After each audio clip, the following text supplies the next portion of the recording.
કૃષ્ણ। આજે આપણે બનાવીશું મિક્સ ભજીયા અને ચટાકેદાર ચટણી સાથે બનાવીશું। ચાલો આપણે રેસીપીની શરૂઆત કરી દઈએ।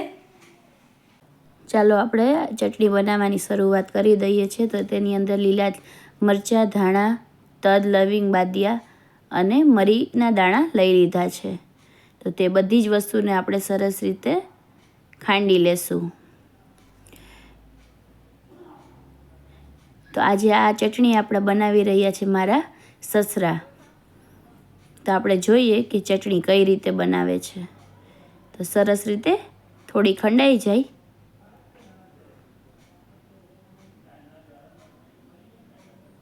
ત્યારબાદ તેની અંદર આપણે લાલ મરચું પાવડર એડ કરી દઈશું। 1 ટેબલસ્પૂન લાલ મરચું પાવડર એડ કરશું, 1 ટેબલસ્પૂન ધાણા જીરું પાવડર એડ કરશું અને સ્વાદ મુજબ મીઠું એડ કરી દઈશું। ત્યારબાદ બધી વસ્તુને સરસ રીતે પાછું ખાંડીને મિક્સ કરી લેશું।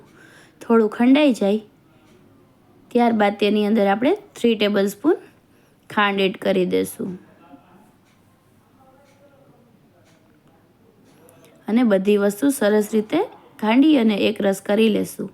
તો આપણે ખજૂર અને આંબલી નાખી અને બાફી લીધા હતા અને તેનું આપણે ગાળી અને પલ્પ તૈયાર કરી લીધો છે। તો તેની અંદર આપણે આ બનાવેલી ખાંડીને મસાલો કર્યો હતો ચટણી તે એડ કરી દઈશું।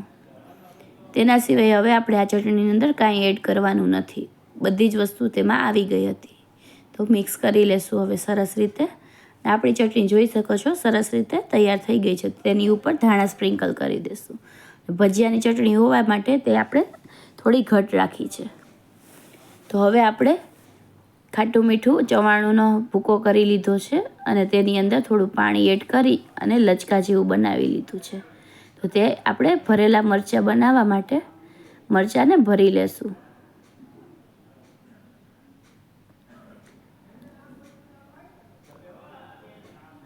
આપણે બધા જ મરચાં સરસ રીતે આવી રીતે ભરી લેવાના છે। આપણે ભરેલા મરચાંના ભજીયા કરવા છે તેના માટે।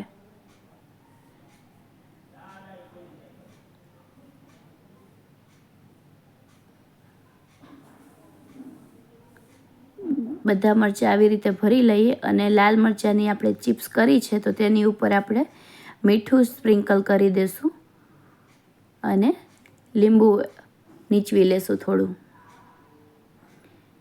આપણા મરચાંની તીખાશ મીઠું અને લીંબુ નાખવાથી બધી નીકળી જાય છે અને સરસ રીતે તેને મિક્સ કરીને સાઈડમાં મૂકી દઈશું। ત્યારબાદ આપણે બટાકાની ચિપ્સ કરવા માટે બટાકાની ચિપ્સ પણ તૈયાર કરી દીધી છે। તો હવે લોટ બાંધી લઈએ ભજીયા માટે। તેની અંદર ચપટી સોડા એડ કરી દીધો છે, ભજીયાનો સોડા લેવાનો છે અને સ્વાદ મુજબ મીઠું એડ કરી દેવાનું છે અને સોડાને એક્ટિવેટ કરવા માટે આપણે લીંબુ નીચવી લેશું અને પાણીથી સરસ રીતે લોટ બાંધી લેશું। આપણું સરસ રીતે લોટ બંધાય અને ખીરું તૈયાર થઈ ગયું છે। તો તેલ ગરમ કરવા મૂકી દીધું હતું સાઈડમાં।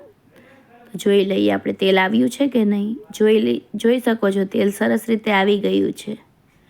તો હવે આપણે તેમાં ભરેલ મરચાં ભર્યા હતા તેના ભજીયા પાડી લેશું।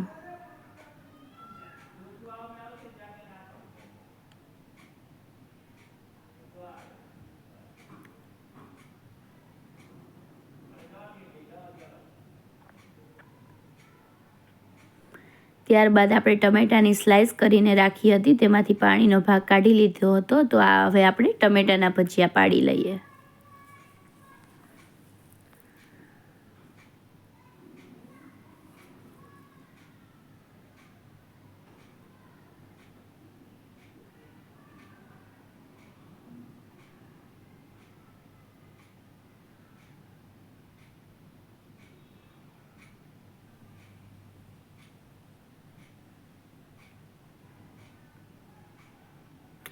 બધા ભજીયા હવે આપણે ચડી ગયા છે તો બહાર કાઢી લેશું।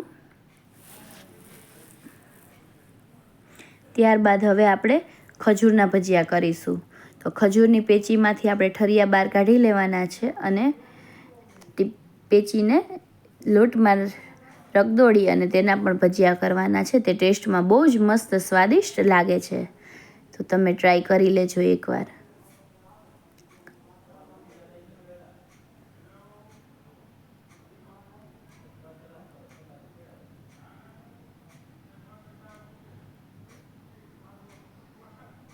ત્યારબાદ આપણે લાલ મરચાંની પટ્ટી કરી હતી તેના પણ ભજીયા પાડી લઈએ.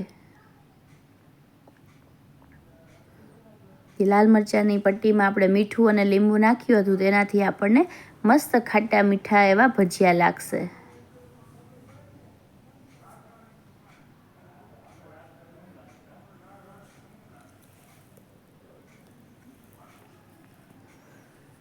આપણા ભજીયા ચડી ગયા છે, તો હવે તે બધા ભજીયાને બહાર કાઢી લેશું. ત્યારબાદ આપણે કેળાની સ્લાઇસ કરી લીધી હતી, તો તેના ભજીયા પણ પાડી લઈએ. તમને હવે આ વિડીયો ગમ્યો હોય તો લાઈક અને સબસ્ક્રાઈબ કરી દેજો. તમે વિડીયો તો જુઓ છો પણ તમે લાઈક કરવાનું ભૂલી જાઓ છો, તો લાઈક કરવાનું ભૂલતા નહીં. આપણે ભજીયા કેળાના પણ ભજીયા સરસ રીતે પાડી લઈએ. કેળાના પણ ભજીયા ચડી ગયા છે, તો તેને પણ બહાર કાઢી લેશું. અને આપણે બટાકાની ચિપ્સના ભજીયા કરવા છે, તો તેના માટે આપણે ચપટી લીલા ધાણા અને અજમા ચપટી એડ કરી અને હવે બટાકાની સ્લાઇસના ભજીયા કરીશું. તેને આપણે પૂરી ભજીયા પણ કહી શકીએ છીએ. કે બટાકાની સ્લાઇસના ભજીયા કરશું એટલે હમણાં તેને પલટાવશું એટલે મસ્ત પૂરી જેવા ફૂલી જશે.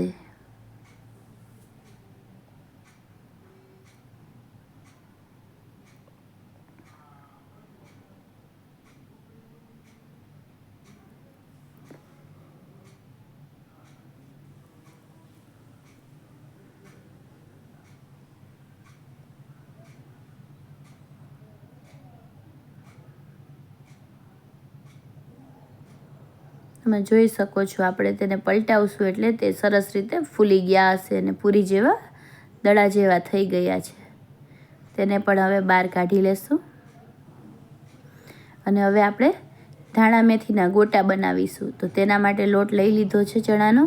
તેની અંદર સ્વાદ મુજબ મીઠું એડ કરી દીધું છે. અડધી ટીસ્પૂન સોડા એડ કરી દીધો છે. અને આપણે અજમાને હાથેથી ક્રશ કરી અને અજમા લઈ લેવાના છે. અજમા પણ એડ કરી દીધા છે. તો હવે આપણે લીંબુ નીચવી અને સોડાને એક્ટિવેટ કરી લઈએ. ત્યારબાદ તેની અંદર આપણે ધાણા કટ કરીને રાખ્યા છે દેશી, તો તે પણ એડ કરી દઈશું. ત્યારબાદ આપણે મેથી એડ કરી દઈશું.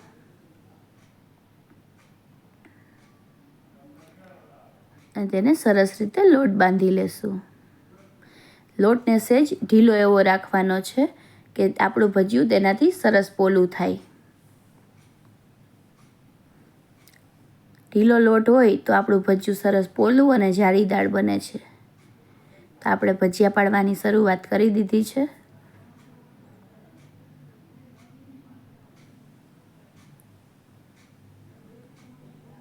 તો તમે જોઈ શકશો કે ભજીયું જેમ ચડતું જશે તેમ તેની જાતે જ તે ગોળ ગોળ રાઉન્ડમાં ફરતું જશે.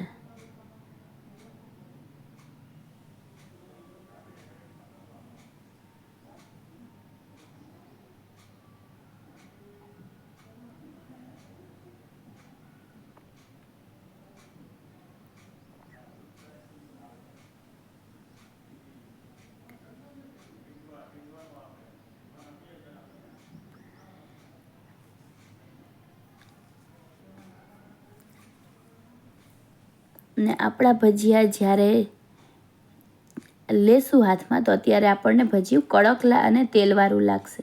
પણ આપણું ભજીયું જ્યારે ચડી જશે ત્યારે ઉપરથી એકદમ ભજીયું કોરું થઈ જશે અને એકદમ હળવું થઈ જશે. તો હવે તમે જોઈ શકો છો આપણું ભજીયું એકદમ ચડી ગયું છે. તો સર્વિંગ પ્લેટ